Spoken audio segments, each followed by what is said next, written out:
Yo, what is going on, guys? Bruin Steel here, and welcome back to another WWE broadcast. I'm your host, Bruin Steel, and I'm joined by Canadian Yorker. And tonight we are recapping the Monday Night Raw that took place on May 5th, 2025, and it took place in Omaha, Nebraska.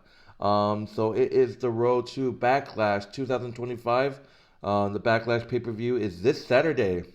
On Peacock. It's gonna start at 5:30 p.m. Eastern time, so be sure to check that out. But anyways, Canadian Yorker, how's it going tonight?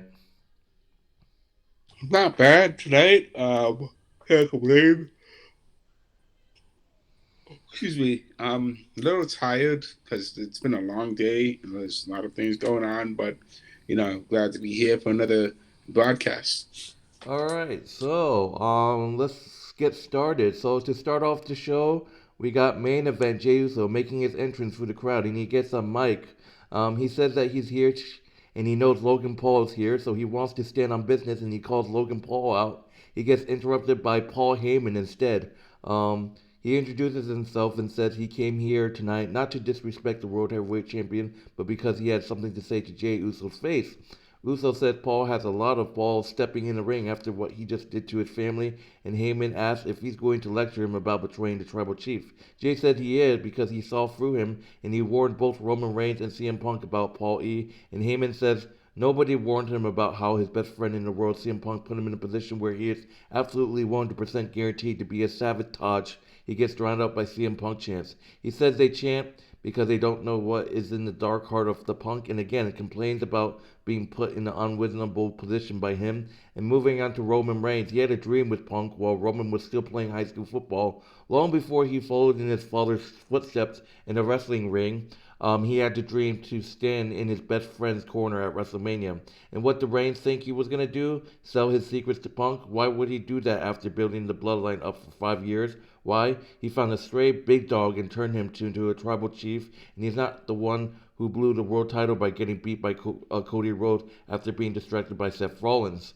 Roman lost the title that Paul spent 5 years of his life building up, and then what did he do? He disappeared and left Roman in the hands of Solo Sikoa and Jacob Fatu and the Tongas, who put him through a table and almost ended his career. And he didn't come back to avenge his Weissman. He came back to get his Garland back. But not on either of them. It's on him because Paul Heyman is always the liar, the betrayer, the scumbag. But not this time. This time it's on them. And screw you, Jey Uso, and each every one of the fans in the crowd. After Heyman finished screaming himself red, Uso asked him if he's okay before asking if he's done nothing further. And what does any of this have to do with him? Paul says he didn't come out here to talk about Roman and Punk, but he did come out here to talk about the title, and that has everything to do with Jey Uso. The title is about power and control, and honestly, Jey doesn't know how to deal with it, how to speak the language. He's been coming out here and yeeting at the audience and having great matches, but that's not what the title is about. So while he needs in his heart to be champion, Seth Rollins has to be champion. And stage 2 of their plan is coming after the title, but he's out here tonight to do Jey a favor and let him sign his own death warrant because Seth Rollins hereby challenged him to a WWE World Heavyweight Championship match, and Jey gets to pick the time and place because Seth will fight him for that title anytime and any place. Heyman goes to leave, and Uso calls him back and accepts the match for tonight in Omaha. So wow, Seth Rollins wants to challenge Jey Uso for the World Heavyweight Championship. What are your thoughts on that opening segment with Jey Uso and Paul Heyman?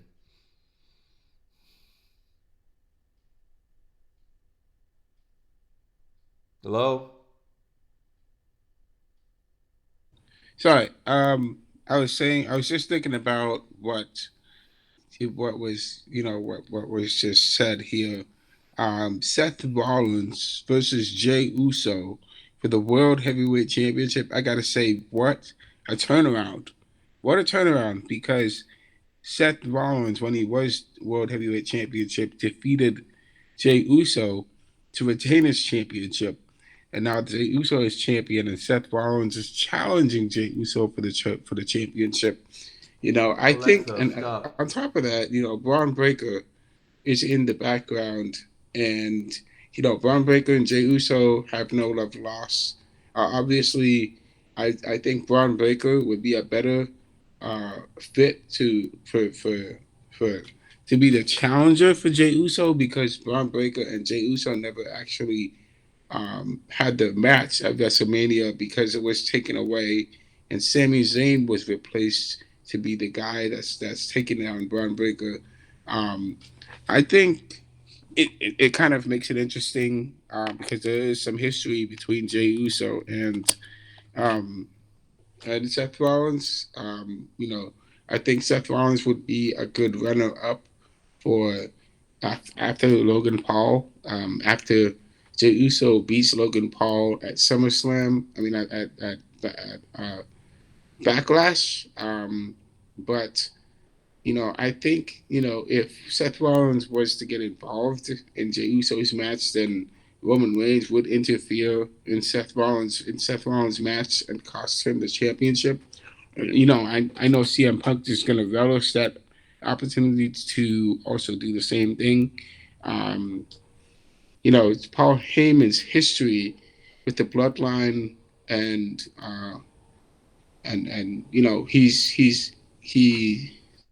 he he knows how Jey Uso is. So you know I I think it's interesting, to say the most, but we'll have to see what's going to happen going forward. Alright, so yes. Alright, so moving on to the first match of the Monday Night Raw, we got JD McDonagh versus Penta. JD McDonagh returning back to WWE after injury, I believe. So JD McDonagh versus Penta in a one-on-one match. Cyril McDonagh kicks him low but legal. Headlock takeover countered with a head scissors. Back elbow, Penta off the ropes, drop toe hold. He invades the drop kick but gets rolled up for two. Standing moonsault, another near fall. An elbow drop. Zero fights back with huge overhand chops in the corner and kicks his leg out of his leg. Leg kicks press, fighting to the apron. JD with a Death Valley driver. Penta hung in a tree of wolves. He sits up to avoid a dropkick, slingshot, double stomp of his own, big right hands, ducking and weaving. Sling blade connects for two. More chops, still no sitting. McDonagh crashing to the floor. Penta off the top. Blankton takes JD and Carlito out both, so Carlito running interference. Finn Balor running interference, but referee catches him and ejects both Finn and Carlito from ringside. Penta up top, but Chad Gable from out of nowhere to get a cheap shot in, and Penta dives on him. Back inside, JD with a jawbreaker, and he goes up top, but Penta rolls away. Flip pile drive connects, and it's over. Penta hits the flip pile driver on JD McDonagh to get the win, despite all the interference. Penta defeats JD McDonagh by pitfall. What are your thoughts on Penta defeating JD McDonagh? Obviously, Penta just has a way of slipping out of interference situations that he's in, and I just don't. I think for JD McDonagh to lose this match against Penta is just kind of continues to prove the fact that JD McDonagh and the Judgment Day are not as good as they once were. But Penta got the win against JD McDonagh, and they beat JD McDonagh despite getting help from Finn Balor and Carlito. They just couldn't combine their efforts to win against Penta because he he was crafty and he did what he had to do to get the win, which is exactly what happened. Um, and as for JD McDonagh, yes, he's been out for a while because of injury, and it's glad to see him back. That he's back to 100%. So got to give him props for that. But at the same time, it's just gonna be. I think for Penta, Penta is just continuing to make to get his wins, and that's great for him. It's for JD McDonagh. He might be a little rusty coming back from injury, but he's gonna definitely pick up the pace. Alright. So moving on to the next match, we got Austin Theory versus a mystery opponent. Austin Theory is waiting for his opponent, and it's no other than Sheamus. Welcome back, Sheamus. Austin Theory versus Sheamus in a one-on-one match. Sheamus slings Theory aside like so much garbage. Front kick from Austin. Left hands, the Celtic Warrior clobbers him with the uppercuts in the corner. Whipped across up and down. Theory blasted with a drop kick. Sheamus looking for the clover leaf. Desperate punches from Austin. Theory bails to the floor, but the Celtics Warrior dives with a lateral. Sheamus taking everything. Theory asking for a lot, tilting a slam connects. Austin to the apron, beats the Borohan, followed, but he counters with a stunner. Rolling Thunder countered with a rising knee, cover for two. The Celtics Warrior off the second, nobody home, sidestepped into the post. Super kick connects, rolling Thunder, Blackbuster. Avalanche White Noise connects. Sheamus feeling it, beats the Brohan, connects his time back inside. Sheamus hitting the bro kick on Austin Theory. Sheamus defeats Austin Theory by fitfall, so it's not looking good for Austin Theory and Grayson Waller. By the looks of this match, we've been talking about this for months that Austin Theory and Grayson Waller might break up. I don't know if they're gonna do Austin Theory as a baby face, maybe. I don't know. We've been talking about it that it might happen, but it hasn't happened yet. But by the looks of this match, it looked like it's gonna happen because Grayson didn't help Austin Theory at all in this match, and he didn't know what to do. So it's just like that. So I don't know if there's. I mean, worst case scenario, they're probably both just gonna be heels and just go on their separate ways. I just feel like they're just gonna have a fight and break up. Obviously Austin Theory, I think he's better than a heel than a babyface. But question is, do you think Grayson Waller is gonna turn face? I don't know, but I mean, Austin Theory is due for a face turn. He's never been a face in his WWE career. But on top of that, what are your thoughts on Sheamus defeating Austin Theory? I think it's a good win for Sheamus. He's been around the block almost as long as the league. It's almost as long as WWE as John Cena's been in the WWE. And Sheamus is putting in the work, and he was able to get the win against Austin Theory. I gotta say, man, as long as Austin Theory has not been used very much, we haven't really seen him being pushed much. He's been, on the sidelines along with Grayson Waller. Both of them have been on the sidelines, just watching the fireworks explode. In the tag team division and in the singles division. And Austin Theory, man, let's admit it. Austin Theory is a pretty good, a very talented wrestler. He's also really good on the mic as a heel, and he has as he is on the he's a better heel than he is a face. And I think Austin Theory's potential is just it's not living up to its full. He's not able to live up to his full potential because he's not really doing anything right now. I definitely agree. It's definitely time to break up A Town down. Grayson Waller and Austin Theory are not going anywhere. So they gotta go and go and get some singles runs.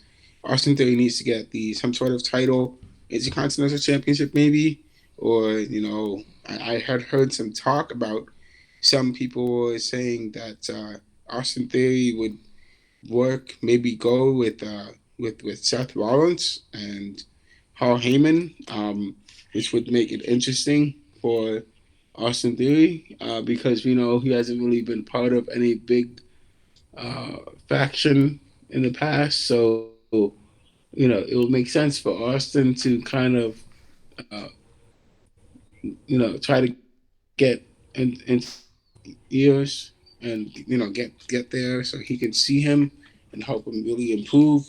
Um, as for Grayson Waller, man, maybe Grayson Waller needs to turn face, and he's gotta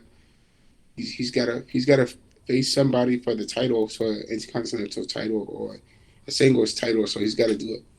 Yeah, it'll be interesting because if you guys don't know, Austin Theory has been in a faction with Seth Rollins before, back in 2020. Um, so yeah, imagine if they can do a faction again. But yeah, but moving on, we got Becky Lynch getting on the mic, making his entrance. She takes issue with being told that she sucks and says that she's the victim here, and complains that she hasn't been thanked for taking out the garbage Bailey and the recycling Lyra Valkyria, and said Lyra wouldn't have anything if it weren't for her. She gets interrupted. Becky gets interrupted by Lyra Valkyria. She says Lynch is the queen of recycling the same tired old act for years, but that's fine. She doesn't care. She just has a problem with Becky acting like she has anything to do with her success. She wants to drive the fact that Lynch didn't make her into her skull like her foot.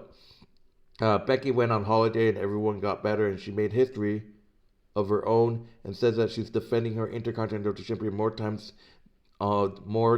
than days Lynch has showed up for work. She's grateful she broke glass ceilings, but she left the glass on the floor and never had any intention of bringing anything else with her. Lyra doubles down on her title as what makes her distinct and says as long as she got it, she hopes Lynch likes second place. Lynch goes for a cheap shot, but Lyra is faster and takes her down for punches. Referee breaks it up and holds Lyra back. She breaks away, dodges a manhandle slam, and hits Nightwing on the man. So yeah, it's gonna get intense at Backlash. Becky and Lyra for the IC title. God damn, it's raining, guys. So yeah, what are your thoughts on Becky Lynch and Lyra's segment? You know what? I just don't like. I still am. I gotta say, guys, I'm still not happy with how WrestleMania turned out, and this is the result that we're getting because Lyra and Becky are supposed to be tag team champions. Yet for some reason, WWE decided to make Liv Morgan and Raquel Rodriguez lose their titles to Becky and Lyra, and that has no absolutely no makes just baffles my mind. And then after that, Lyra gets betrayed by Becky Lynch and helps Liv and Raquel to regain their titles after WrestleMania. That's just a ridiculous, absolutely ridiculous storyline. Just makes me it just boggles my mind. I don't understand. But Lyra is proving herself to be a great intercontinental champion, and I can say she's probably a better champion, and she's definitely showing her ability to work on the mic. She's actually showing herself to be pretty good. She's pretty good on the mic, and she can hold her own and she can talk smack too. So I could definitely see Lyra continuing to improve herself as champion and defend her title again successfully at Backlash. I don't see Becky Lynch winning the Intercontinental title yet because Lyra, needs to have her little run going forward. She needs to have her run. She just won the championship not too long ago, so Lyra needs to keep it as the way it is, as she is the champion, and there are other candidates out there that can be that that can challenge her for the championship, and Becky Lynch is not the only one. All right, so moving on to the next match, we got a one-on-one match. We got the women's world champion Iyo Sky going one-on-one with Roxanne Perez. Collar and elbow struggling into the ropes, whip across, shoulder block, drop down, back elbow drop down, cartwheel slap from Perez, and a courtesy out on the top, leading Iyo on a merry chase back inside. Big head scissory. Sky lands on her feet and blasts Roxanne with a drop kick off the ropes. Roxanne Perez cuts her off with a basement dropkick. Action to the floor. Iyo with a big dive. Back inside. Perez cuts her off with a shotzi. Hucking her leg in the ropes. Slingshot stomp. Sky is in the bad way. Trading right hands from their knees into their feet. Blackjack connects. Kick cover for two. Missile dropkick. Kick up. Waist lock. Iyo snaps off a German suplex and rolls right into attempted at a second. But Roxanne counters with a back suplex. Underhooks, butterfly backbreaker from Sky, calling for it. Iyo goes up top, nobody home on the moonsault. Roxanne off the ropes. La Visteska, La Mystica, connects off the ropes. Handspring knee cover for two. Roxanne Perez with a drag screw. Las Casca for two. Into a bridging pin, countered but no fall. Back and forth, trading pins, and eventually Iyo gets it. Iyo Sky defeats Roxanne Perez with a sunset flip. Post match, Roxanne grabs Sky from behind and offers a handshake. Iyo accepts with a little bit of wild sportsman like, look at that. And then Gilia attacks her from behind.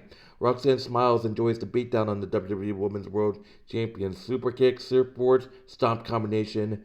Gilia and Roxanne Perez standing tall over on Iyo Sky. A cheap shot by Roxanne Perez pretending that she's giving Iyo Sky the sportsmanship. Wow, what a cheap shot. And no one's there to save Iyo because Dakota Kai got released. and then most of the damage control got is injured, and and Rhea Ripley wasn't there. She was in Australia. So, but yeah, poor Iyo Sky has no help at all. What are your thoughts on Iyo Sky defeating Roxanne Perez? You know, I just think that Rox, it's just a little too. This is just too soon, too early, too soon. Roxanne Perez is one of the up and coming members from NXT. She's the former NXT World Champion, and she's coming up from NXT and doing her thing is supposed to be making her mark known on the NXT on the WWE Women's roster, especially on Raw. For her to wrestle Iyo Sky, I think is a little too soon because she's just a newcomer, and and Iyo Sky is the champion. But Iyo Sky didn't lose to Roxanne.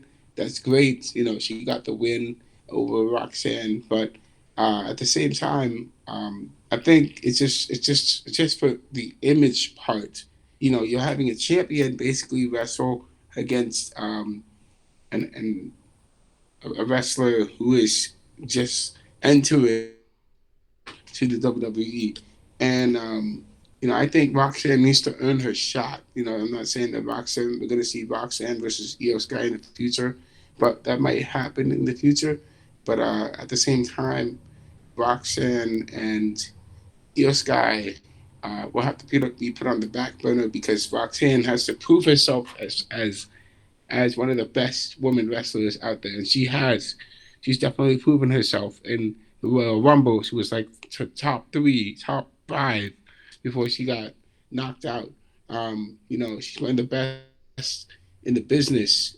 She really should be feuding, continuing her feud with Bailey. It just makes perfect sense for me to Roxanne to be targeting Roxanne should really be going after Lyra and Bailey, in that scenario.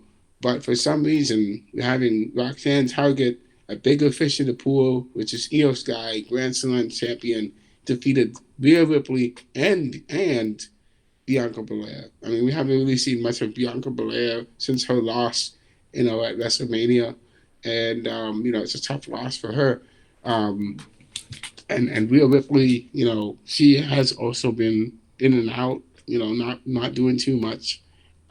So it's just it's kind of tough to see that happen. I just think that just for the just for the where's the respect of being the champion and you know she's wrestling somebody who's just coming in as the uh, as one of the newer members of the company, and I think Roxanne's been around for a while. No disrespect to her, but I just think that this booking could be better. Um, and Julia is also another great wrestler too. I just look. Here's the thing: I don't want to see WWE mess up like what we've seen with Legado del Fantasma and some of the newer members coming into WWE. We don't want to see WWE really mess up like these characters. We don't want to see what happened with Legado and Austin Theory, man. Like it's just not the same. They're not the same. I don't want to see the same thing happen with Roxanne and Julia. All right. All right, so moving on to the next match, we got Otis going one-on-one with Rusev. So Rusev breaks his grip and stares Otis down. Back to lock up. The Rusev laterals and Otis is unmoved off the ropes. He staggers Rusev in turn, ducks a lateral, but the Redeemer lays him out with a Chirinora and spinning heel kick. Um, Otis suplexes Rusev over the announce table and then throws him face first into the steel steps. Right hands on the floor. Rusev ducks Udo's punches. Otis punches the post. Rusev kicks the post and Otis lays him out. Back inside, Rusev lays him out with a Mac kick, calls for it. Rusev with the submission hold with the accolade. Rusev defeats Otis by submission. Post match, Akira Tozawa confronts Rusev and demands a fight right here and right now. Russo backs up and leads through the ropes with a dismissive wave before returning to the ring and throwing Tozawa into Otis with a doctor bomb. He throws Otis shoulder first into the post and again on opposite side, sending him to the floor. Russo follows out after him and throws him back in the ring for another Maka kick. Russo puts the Akoleki back on and chokes Otis out until Adam Pearce arrives with the referee and breaks it up. Poor Otis just got destroyed. It's like I knew he was not gonna win, but man, poor Otis. Alpha Academy's flowing. Come on, someone needs to help Alpha Academy. Like, come on, poor Otis. What are your thoughts on Rusev defeating Otis? Oh, Rusev just came back from, he just came back in WWE. I would say that for Rusev, it's a good win for Rusev, because he just came back, and there's a lot of things that Rusev can still do and Rusev can still accomplish. Um, I would love to see Rusev be able to feud again with some of the older wrestlers, like Sheamus. He would definitely be a good feud for Sheamus. Um, the other thing about Otis, man, yeah, I agree with you, man. Alpha Academy, I don't think they don't necessarily need help anymore. Alpha Academy they have the draw, they have the star power.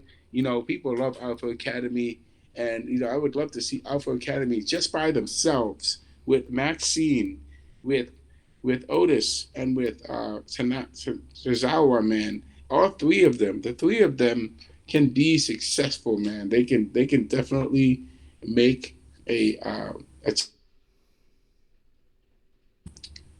going into they can make the impossible happen. So I definitely think Otis and Sawa can become a really good tag team, and Maxine can also do the same. She could be a good singles champion. I can see her doing that. Um, they just need to be used more and used properly, which they are not used as. So, for Otis, man, Otis has the ability to win against his opponents, but for some reason he's just losing. So that's that is a little concerning, and Alpha Academy needs to turn things around. All right, so moving on, we got Pat McAfee gets in the ring with Raw General Manager Adam Pearce. Pearce introduces Gunther as well and says they've been over this all day and he won't have a repeat of the incident from a few weeks ago and gives them the floor to talk, but warns them to keep it professional. McAfee raises his hand like, I'm here, buddy, and Gunther gets on mic saying, first of all, don't worry, he's not going to spoil things for himself by doing anything tonight because unlike Pat and his friends out there, he's a professional. And then the "you tapped out" chants go up, and the ring general said you'll get to that later. Pat McAfee puts Michael Cole over as the greatest of all time and said he only missed 3 shows in 28 years on the road for this company, and he's earned the right to have an opinion. And since his opinion pissed Gunther off enough to get him to attack a 60-year-old man, Pat will offer his opinion right now. He said it's a promise that they're in Omaha, Nebraska, because when he thinks of Nebraska, he thinks of corn and steaks, and nobody beats this town's meat. And right across from this arena is a baseball field that hosted the College Baseball World Series since 1950. This city is a symbol of working hard and making your dreams come true, and dreams is a good word. He thinks he and Gunther has a lot in common, actually, because they both grew up with the same dream, wanting to be in this business, spending hours and hours in front of a TV watching wrestling, thinking that what they were put on this earth to do. The problem Gunther in his dream is that he's been at this for 20 years and a champion in WWE for 80% of the time here, and he's got jaded. He's gotten jaded. This isn't a dream for Gunther, it's just a job, but Pat walks in every day and flashbacks to a 12-year-old him, letting assholes like Gunther know he's not about what they're about. He's know that he's not about what they're about and he thinks he doesn't want it anymore. He's gotten too comfortable and that's why he lost to Sami Zayn. That's why he lost to Jey Uso and that's why he's gonna lose to McAfee on Saturday. This version of Gunther is soft. The ring general asked Pat if he enjoyed his daughter's birthday last week. 2 years old, right? It was really special day, and so Saturday's a very special day for Gunther. It's his first match since WrestleMania. He's showing up sharp and prepared and more focused than ever. He's not going to overlook or underestimate Pat or underestimate Pat. He promises full and undivided attention, and when that bell rings, he's going to maul him, break him in half, and drive his body into the mat, choke him out until he drops like a wet towel. Tonight's by Gunther's grace, McAfee is untouched, but on Saturday, only grace of God will be able to lift his arms off of Pat's throat. So, Gunther shoves Pat McAfee and leaves. So, wow, yeah. Pat McAfee, gonna take a lot of effort to beat Gunther, buddy. So what are your thoughts on that Pat McAfee and Gunther segment? Yeah, I don't. I definitely agree with you that Pat McAfee has to, you know, he has to do his best against Gunther. I don't think he's probably not gonna have a very high chance of making it out of the ring, of WWE ring, against Gunther. So it's gonna be a tough match for Pat McAfee. For Gunther, it's probably gonna be uh, another day. It's just gonna be another way for Pat McAfee to stay uh, on the NBA. I'm sorry, on the in WWE, because if he continues to try to wrestle against big name wrestlers, he's gonna get injured. And him being against being with against Gunther is wild, because Gunther definitely has the strength and energy to make sure that Pat McAfee can just be an announcer and not be a WWE wrestler, um, going forward. So that's what I have to say about that. Alright, so moving on to the main event. We got the main event Jay Uso defending the WWE World Heavyweight Championship against Seth Rollins. Rollins steadfast, Uso calling on him to get started, collar and elbow, go behind slide, headlock, takedown, crucifix pin for two, trading quick pins. A Chevy match breaks up, turned into trading punches. Super kick from Seth sets up Black up, but Jay moves away. Pedigree blocked. Rollins ducks the super kick and takes a breezer on the floor. Uso dives and puts Seth into the announce table. Rollins with a corner knee. Body blows in the corner. Referee breaks it up. Double crossbody. Both guys wiped out. Uso putting it together. Samoan drop. Uri to Rikishi connects cover for two to the floor. Seth Rollins with a dive back inside springboard. Countered with a super kick for two. Jay setting up the spear, countered with a kick. Rollins bleeding all over. Uso buckle bomb connects, heading up top. Frog splash. Nobody holds spear countered into a pedigree, but Jay kicks out. Seth Rollins down and out in the corner. Paul Heyman giving him some advice. He charges in. Uso has Black up scouted and put him in the sleeper. Rollins sings him off. Jay connects him with a spear. So club up top. Seth Rollins climbs to join him, jogging for position. Rollins pulls referee in. Braun Breaker runs interference, and by the time Jay has fed him off, Seth Rollins runs over and hits the suplex and rolls into the Falcon Arrow. The curve stomp connects. Uso kicks out. Sami Zayn comes down to even odds and brawl with Braun Breaker. Super kick and a spear. Jay Uso heads up top. Sami cheering his Uso on. Diving splash. Rollins kicks out. Sami Zayn cheers him, but Braun Breaker spears him to hell. Jay Uso checks on him. Paul Heyman distracts the referee while Braun Breaker spears the world champion. Back inside, curve stomp connects, but then CM Punk is here with a chair in hand. He blasts Braun with a chair, slides inside, double legs and chair shots to Rollins. Seth Rollins defeats Jey Uso by disqualification. CM Punk presses the attack and feds Breaker off when he tries to save his pal, and he and Sami Zayn stand tall while the World Heavyweight Championship recovers down and out in the corner. Sami Zayn checks on Jay, so yeah, CM Punk is back with vengeance. He wants his revenge on Seth Rollins, Braun Breaker, and Paul Heyman. And they're saying that Seth Rollins' faction is outnumbered. So, question is, who's going to join Seth Rollins' faction? I have a feeling it might be Austin Theory, but we have to see. But Seth Rollins defeats Jey Uso by disqualification. I kind of like this. I kind of, a lot of people expected Jey Uso to have a short reign, but I think Jey Uso deserves a longer reign as champion. I think this is a feud that could go down the road, CM Punk, Sami Zayn, and Jey Uso teaming up against Seth Rollins' faction group. But Seth Rollins needs to find a third person.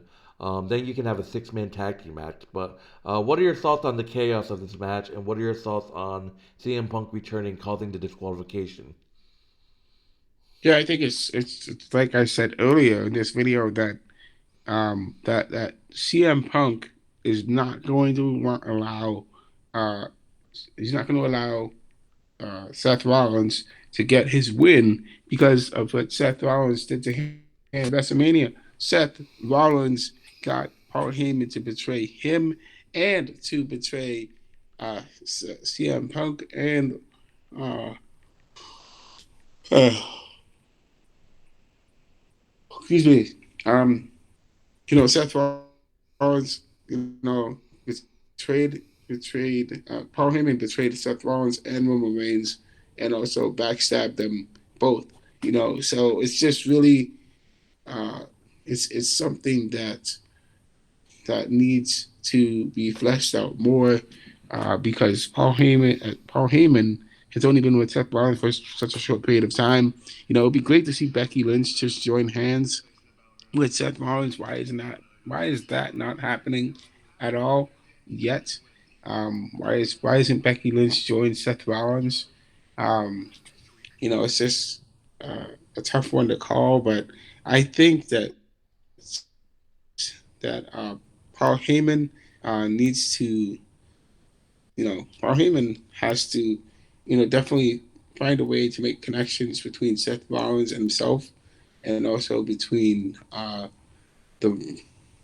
between all the other people out there. So I think Seth Rollins getting losing to Jey Uso, it kind of, I guess I would say, it would help Seth Rollins more because people are aware of him and what he's doing and stuff. For for for for Jey Uso, Jey Uso has to watch his back because there's a lot of people out there, Seth Rollins that wants his championship. I could see why Seth Rollins brought his championship back because he lost to uh, Drew McIntyre, and that's probably rubbed Seth Rollins the wrong way along for a while. So I think it just kind of it helps with understanding how things are going. So I have to see what's going to happen going forward. All right, so that would do it for Monday Night Raw. My name is Bruce Steele. This is Kenny Yorker, and let's go to our grading of the show. I like this show. It was amazing, so I'm gonna give it a minus. I think it was great as well. I'll give it an A. Hey, all right. So that would do it for Monday Night Raw. Thank you guys for watching this broadcast. My name is Bruin Steele, this Canadian Yorker. If you haven't done so, like, subscribe, check out Canadian Yorker's YouTube channel. Link will be in the description, as well as our wrestling channel, which is WWE Wrestling Bros. That link will also be in the description of this video. But anyways, we will be back in a minute for our Backlash 2025 prediction video. Be sure to check that out as well later on. So yeah, until next time. See you guys later. Take it easy. Enjoy the rest of your night. All right, take care.